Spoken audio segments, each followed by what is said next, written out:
God has granted us that we meet in His house and continue in His word and continue in prayer. He said in His word, His house shall be a house of prayer. Prayer, prayer, prayer. Now, nowadays, we're talking about faith. And there are substantial scriptures that really elevate the aspect of faith, giving us some definition of what faith entails. There is a scripture in the Bible, Luke chapter 18, verse 8, which says, when the Son of Man comes, will He find faith? We are concerned when we read such scriptures from our Lord, who observed time in the distance and realized that faith shall be a scarce commodity on the planet. Even in the church, faith shall be scarce. It will be a scarce resource. Yet, one amongst the most crucial resources the church ought to have. We are concerned when we look at the landscape spiritually. We realize that lots of things that are at stake. Moral decadence, which characterizes the environment nowadays. Confusion amongst brethren. Fear, hatred, and many other aspects of decadence are a result of failure to apply faith on the word. Faith is that crucial aspect, crucial force, which promotes interchange between man and God, spiritual interchange between man and God. It is about faith. The Bible says, let those that come to Him believe that He is. That is faith. However, we have to know that we are being motivated by the Word of God. Especially when it says in the book of 2 Corinthians chapter 10, verse 4, weapons of our warfare are not carnal, but mighty to the pulling down of strongholds. We are being given revelation about what the Word of God is all about. Its effects against forces of darkness. Now, failure to deduce revelations of that nature results into people who cower in the face of challenges, who cower in the face of the devil. We are not those that go back. We are persuaded. The father of faith moved in the persuasion of the word, moved in the persuasion of whom he knew God was. No wonder when we read in the Bible, Romans 4:21, you see, it's very clear that he never wavered in his faith, because the Bible says he believed in the one who had given promises. He knew who he was. He knew who his God was. He knew definitely that God had a place, and he had a relationship. He was also a God, so to say. We need a standard here. When we canalize the word of God, at the time we need to spiritualize it. We fall into problems of dwindling faith, problems of lack of understanding of the revelation that comes from scriptures. The Bible here says, when we read verse 21 of Romans 4, it says, and being fully persuaded that he had promised, he was able, what he had promised, he was able also to perform. Every time they pray, you need to know which word to apply in which situation. If you are a person of faith, Abraham never doubted, our father of faith never doubted his God. You see, he believed his God through and through. You are called upon to feed on the word of God. The word of God, though it may come through your natural ears, it is directed to your spirit inside you. It is the spirit of, it is the spirit in you who assimilates the word of God and applies it to your flesh and applies it to the environment for the salvation of many, and applies it to the to the environment for the deliverance of many, in the name of Jesus, with the authority, with the power, with the vigor. You are placed in the environment as a player on spiritual matters, not as a fragile and agile and a weak individual, attenuated from all angles by the enemy. We are not going to give in at this hour in the Christian faith. We are going to stand strong in the house and proclaim this word, because it is full of power. It is full of everything that we may need. So get to understand that the carnal man cannot receive the things of the Spirit. The word of God are things of the Spirit. That's why Jesus said, the word that I preach is spirit and life. The carnal man cannot assimilate the spiritual and the life, because he is ready to decay. The carnal man cannot go with God. It is the spirit being. You see, it is the spirit being who understands spiritual things. You have come to realize that you are a spirit man. On the power and on the basis of the word of God, you can call those things that are not as though they were. All things that you are missing require you to place yourself in an environment of divine disposition with God. When you are in that environment, you now make prayer. You call those things that are not as though they were, and that they will manifest in the environment. Like the word of God speaks it clearly in the book of Mark 11. It says, you see, when you pray, believe that you have received.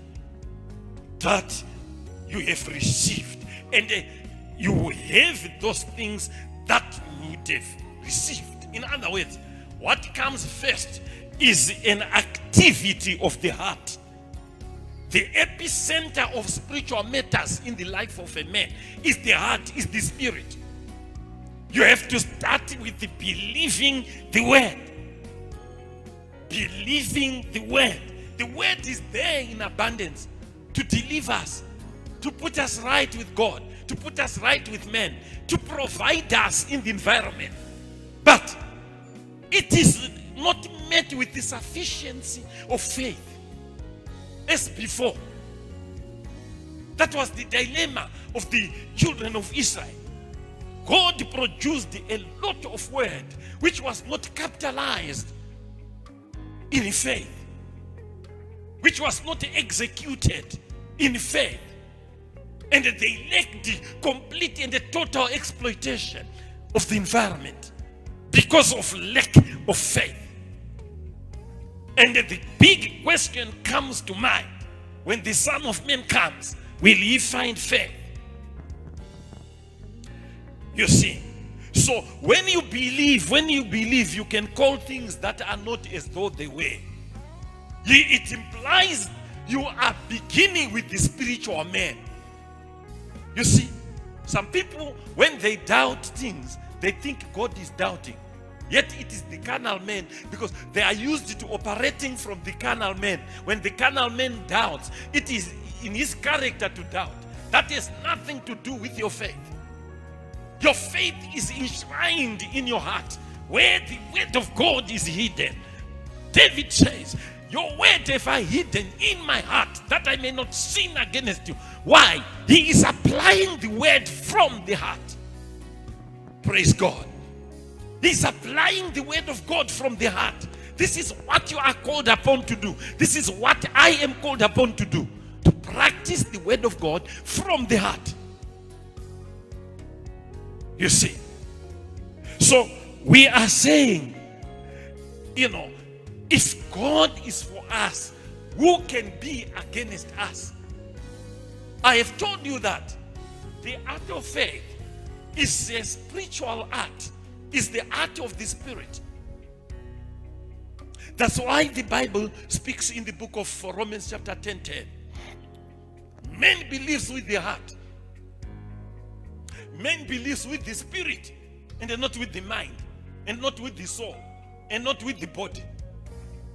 These are mere beneficiaries of what the heart is supposed to believe. If the heart believes less, it will have less to distribute. It will have less to deploy.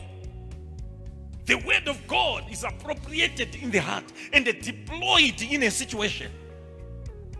So you are deploying carnality in the environment and expecting the word of God. No wonder you are carried away in apostasy. You are carried away. Many have gone in apostasy, moral decadence. Many have gone in alchemists. The alchemists, these are people, wicked men, who shall even perform miracles of adding life to people. The alchemists. You see, in an environment of apostasy, faith is likely to be affected. Faith is likely to be attenuated. Faith is likely to be decimated by the devil. Because the spirit will not be equipped enough to stand against the wills of the devil. It's high time Christians know what their food is, what their commodity is, and apply themselves as expected of them by God in order to really stand out in the environment which is characterized by all what I've said. You see, men who are so wicked as to work for the devil to the magnitudes of creating days, you know, giving people life, short-lived life, in order to hoodwink them into hell. It is only Christ who gives you life and it gives you in abundance. It is only Christ who can give you eternal life on this planet. Only Jesus can give you eternal life. You see? So place yourself as a child of God. It's not an issue of wandering around and you know, being moved by every wind of doctrine. It's not an issue of double-mindedness, duplicity of character. You know, it's not an issue of that nature anymore. We don't want to fall prone to the prophecy of the last days, where faith will dwindle, where the love of men will grow cold. You see, so if you were of decimated faith, I'm calling on you now to repent and take the word of God more seriously. There is no situation God cannot handle.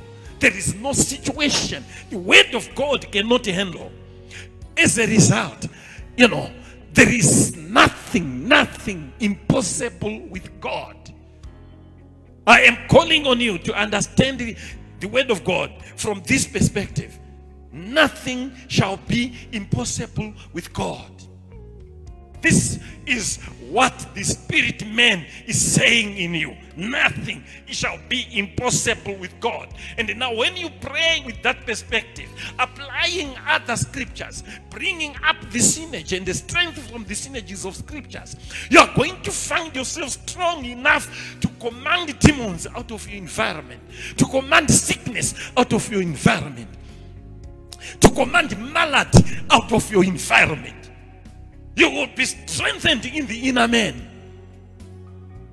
Thank you, Lord Jesus, for this quality short time you have given us and the body of Christ. Jesus, the author and the finisher of our faith, has communicated to the church about faith. There is nothing impossible with God. He who is in us is more than he who is in the world. We are more than conquerors because we are God's, connected in dialogue and in intercourse with God. Let's remain very firm in our faith in that respect. And most of those things we are struggling with will be the thing of the past. So I want to pray as I conclude this message. I want to pray for those that want to receive Jesus. So much is happening with these messages. When you were listening to the word of faith and you have made a spiritual shift, you have positioned yourself well with God, you have aligned your spirit with the word of God as the commodity which will never fail you. You see, you have now aligned yourself with your portion, because we have read from the scriptures that the God you are, in Psalms 82, he has been apportioned the word of God. That's the food of the Spirit. Let's feed on the food of the Spirit, on the word of God, and change our environments. Whatever leanness that characterizes the environment, it's a result of an assimilated God. You have nothing to apply in the situation in order to change it, because you haven't acquired sufficiency of his word. Now, following this, I call on somebody to bring Jesus into their lives. If you need to get Jesus into your life and be counted as a child of God, as a child of the kingdom, come after me in this prayer. Father, come into my life. In the name of Jesus. I know Jesus died for me and rose from the dead. I believe him today. Forgive me all my trespasses, all my sins. Forgive me, God Almighty, and deliver me. Cleanse me with your blood. I know Jesus came to earth as a physical man, died, and rose from the dead. He conquered sin. He conquered death. He is Lord and the Savior of my life. I receive him as my Savior. In Jesus' excellent and mighty name, I pray. Amen. Now, before I can actually conclude, I want to pray for the sick. My Father, people are whining. There is an outcry. There is lamentation. The world is in a turmoil. I'm calling upon you. I'm calling upon your word to descend. Only the word is our portion. But we have gone far from your saving grace. We have gone far from your word. As we have taken to create our own environment out of our own carnal man's interests. Now, Father, forgive us, deliver us, and heal us. All these maladies that are suffering people who are right now crying in agony is a result of our sin. Forgive them, forgive us, forgive me, and heal them. You are God. You are God. There's nothing impossible with you. We don't want this virus to make second rounds, third rounds, like it is doing in the West. We're praying for our brothers and sisters. We're praying for all humanity in the West and everywhere else where COVID is wreaking havoc. And we are saying, Lord, forgive us. We come before you. We come before you. Forgive us and deliver us. In the mighty name and the excellent name, Jesus Christ. I thank you, my God. I bless you, my Father. In Jesus' most excellent and wonderful name, I pray. Amen. God bless you.